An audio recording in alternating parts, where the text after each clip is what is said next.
Hello everyone. Today the topic which we are going to discuss is hydrides.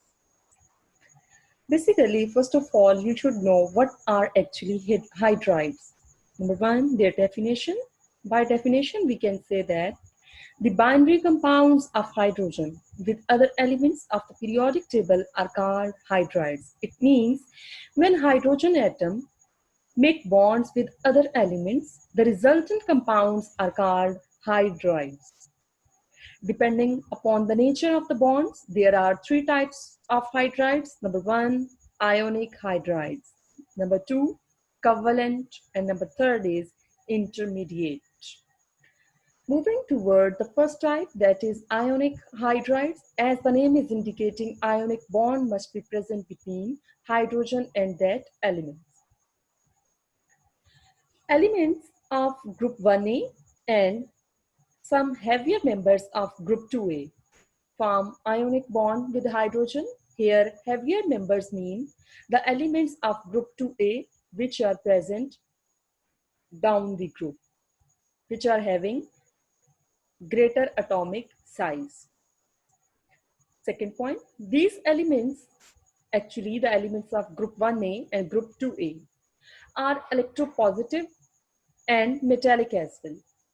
They have tendency to lose their electron and hydrogen accept that electron. The resultant bond, which is due to the transfer of electron from that electropositive element toward hydrogen, is ionic in nature, and the resultant compound is called ionic hydride. For example, element of group 1A, for example, sodium, Na, and hydrogen, H. When they react, sodium actually loses its electron and hydrogen gain that electron.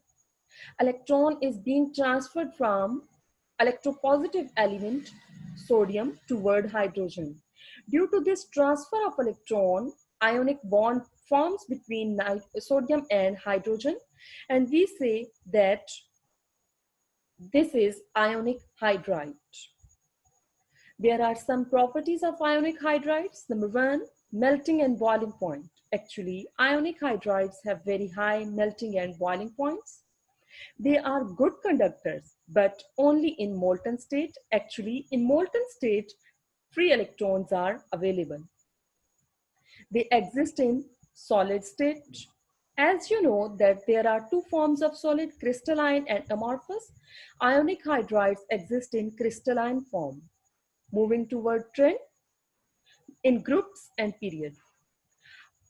Ionic hydride stability increases from top to bottom when we move in group, while when we move in period from left to right, the stability of ionic hydride decreases.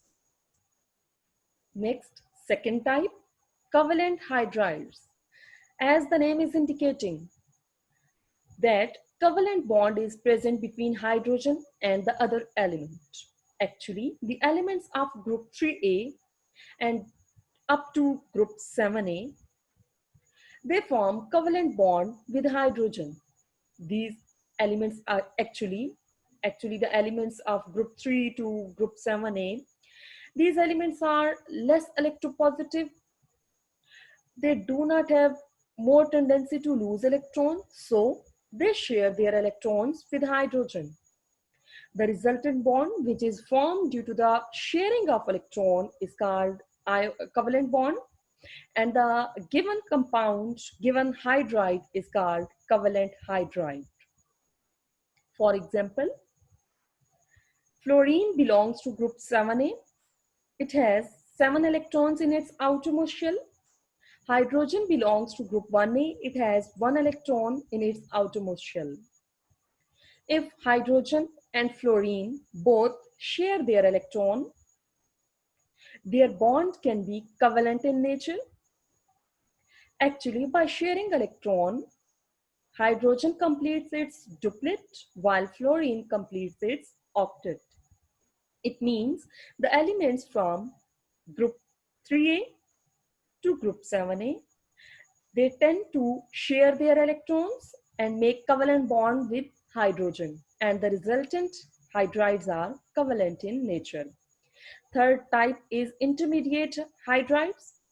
These are actually the upper member of group 2A or 3A or some transition elements which show anomalous behavior from their group members. They are having properties between ionic and covalent hydrides, and they are called intermediate hydrides. Moving toward the properties of covalent hydrides, melting and boiling points. Actually, the melting and boiling points of covalent hydrides depend upon atomic size and polarity. Polarity here means the electronegativity difference between the two bonded atoms. Number two, they are actually bad conductor of heat and electricity. So we can say that they are insulators. Number third, covalent hydrides usually exist in the gaseous state or volatile liquid state. The most stable hydride, the most stable covalent hydride which is observed is HF. And the least stable covalent hydride observed is lead hydride. Moving toward its twin, stability of covalent hydrides decreases when we move from top to bottom in group, while when we move from left to right across the period, the stability of covalent hydride increases. You can see periodic table. The elements which are starter of the periodic table, which are at left side of the periodic table, these are metallic. These are more electropositive. They are having greater size, so they have more tendency to lose electron.